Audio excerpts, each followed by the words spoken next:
எல்லாருக்கும் வணக்கம். அப்புறம் எல்லாருக்கும் நன்றி. யார் வந்துடக்கூடாதுன்னு நினச்சனோ அந்த 2 பேரும் வர வச்சிட்டாங்க. இவனுக்குலாம் தெரியாமல் தான் இந்த நிகழ்ச்சி நடக்கணும்னு நினச்சேன். அபிஷேக் வேறு எனக்கு சர்ப்ரைஸு.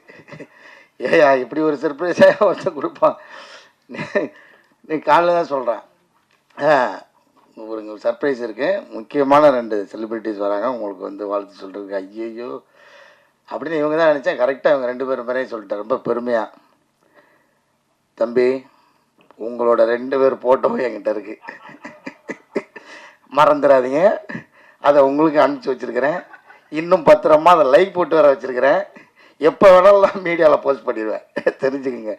சோசியல் மீடியாவில் அதை மனசில் வச்சுட்டு பேசுங்க. இனிமேல் மேடையில் பேசினா என் வயசை பற்றி இல்லாமல் நீங்கள் விமர்சனம் பண்ணுறீங்க. இருக்கட்டும். ஏண்டா ஒரு யதார்த்தமாக ஒரு அப்பா ரோல் கொடுத்தாங்கன்னு வெள்ளடிச்சுன்னு நினச்சா உடனே எனக்கு 60 வயசுன்ற ஒருத்தன் 58 வயசுன்றான். தம்பி, எனக்கு ஒரு வாய்ப்பு கிடைக்காம போயிடும். இல்லை இருக்கு, நான் வெயிட் பண்ணுறேன். ஆனால் ஏதாவது ஒரு சூழ்நிலையில் அந்த ஃபோட்டோவை நான் போடுறேன்டா. இருந்தாலும் நீங்கள் வந்ததுக்கு ரொம்ப நன்றி 2 பேருக்கும். லவ் யூடா. ஐயோ, அதுவே பயமாக இருக்குது. என்ன பண்ண போகிறான்னு தெரியல.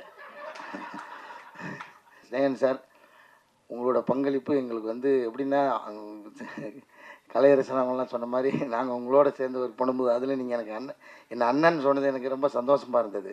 ஏன்னா நான் நிச்சயமாக உங்களோட சின்ன பையன் தான் நினைக்கிறேன் சார். இருந்தாலும் நீங்கள் உங்களோட இந்த படத்தில் நீங்கள் எங்களோட இருக்கிறது எங்களுக்கு ரொம்ப பெருமையாக நினைக்கிறேன் சார். ரொம்ப தேங்க்ஸ்.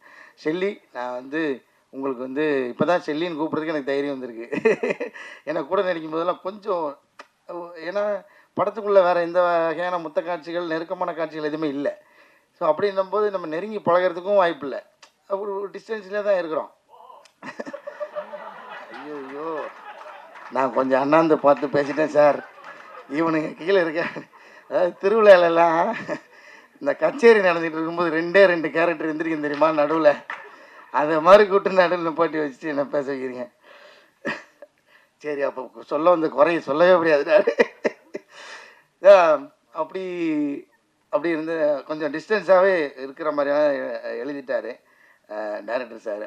அதனால் அப்போ நான் வந்து மேடம்னே சொல்லிகிட்டே இருந்தேன். அப்புறம் வந்து ஒரு நாள் அவங்க வந்து என்னை திட்டி, நீ மேடம் சொன்னா நான் உன்னை சாருன்னு தான் சொல்லுவேன். எப்படி நான் காலின்னு கூப்பிட்னா நீ என்னை செல்லின்னு கூப்பிடு, அவ்வளோதான். நீ என்னை செல்லியாக நினச்சா செல்லின்னு கூப்பிடு. யாரோ ஒரு மேடம் நினச்சா மேடம் கூப்பிட்னாங்க. சரி, அன்னிலேருந்து நான் செல்லின்னு கூப்பிட்றேன். ரொம்ப மகிழ்ச்சி உங்களோட ஒர்க் பண்ணதில். ஆரம்பத்தில் எனக்கு கொஞ்சம் பயமாகவே இருக்கும். ஏன்னா நம்ம எப்படி இந்த வெள்ளையாக இருக்கிறவங்க போய் சொல்ல மாட்டான்ற மாதிரி நான் வேறு எந்த இதை பற்றி பேச வரல. இருந்தாலும் சொல்லிடுறேன். மலையாள நடிகர்கள்னால் கொஞ்சம் அவங்க பயங்கரமாக நடிப்பாங்க அப்படின்னு ஒன்று இருக்குல்ல, அப்படின்னு தான் நம்ம நிறையா பழகிருக்கோம். அந்த படம் சுமாராக இருந்தால் கூட மலையாள படம்னா அது சூப்பராக இருக்கும்னு நினச்சிக்கிட்டே போய் பார்க்குறது ஒன்று இருக்குல்ல, அதுக்குன்னு ஒரு ரிவ்யூ ஒன்று இருக்குது. ஸோ மலையாளத்துலேருந்து எப்படி பிடிக்கிறாங்க, மலையாளத்தில் என்ன மாதிரி கண்டென்ட், நிச்சயமாக எல்லா ஊர்லேயும் இருக்குது. அதில் நிறைய ஓடுற படம், நல்ல கண்டென்ட் படம் தான் நம்ம கண்ணுக்கு தெரியுது. அங்கேயும் சில சுமாரான படங்கள்லாம் நான் பார்த்துருக்கேன். அந்த அந்த ஒரு சின்ன பயத்துலேருந்து தான் நான் அவங்கள அணுகினேன். ஏன்னா மலையாள நடிகர்லாம் பயங்கரமாக பர்ஃபார்ம் பண்ணுவாங்க. ஆனால் அவங்க ஆப்வியஸாக பயங்கரமாக பண்ணாங்க தான், இல்லைன்னு சொல்ல. எனக்கு என்னென்னா அந்த சவால்லேருந்து அடிக்கி விழுந்துடக்கூடாது, அது எப்படியாவது எதிர்கொண்டு அவங்களோடய சேர்ந்து பயணிச்சணுன்ற ஒரு டாஸ்க் இருந்தது. அது இருந்தது ரொம்ப நல்லதாக இருந்துச்சு. இன்னும் யதார்த்தமாக நம்ம அதை பண்ண முடிஞ்சிச்சு. ரொம்ப நன்றி மேடம் உங்களுக்கு.